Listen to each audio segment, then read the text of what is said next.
दूसरी तो शुरू करो कम से कम कुछ लोगों के सामने तो प्रभु चर्चा करो, कुछ लोगों के सामने तो प्रभु का गुणगान करो। हमारी तरह चारों तरफ घूम फिर करके प्रभु का गुणगान नहीं कर सकते, तो जहां हो वहां तो करो। कुछ समय तो ऐसा निकालो कि प्रेम कर लो राम से, कुछ समय तो परमात्मा से प्रेम करो, कुछ समय सबके साथ बैठ करके करो, करना चाहिए। करोगे तो फायदे में रहोगे,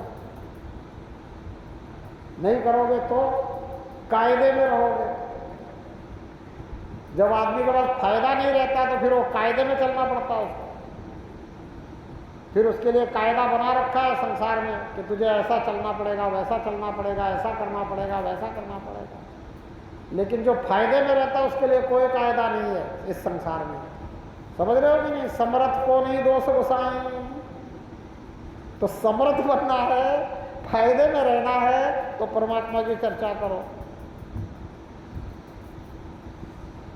तो फायदे में रहो। इन्हीं शब्दों के साथ आपके समय को ध्यान में रखते हुए, मेरे लिए कोई समय नहीं है, मैं तो समय के बंधन से परे हूँ।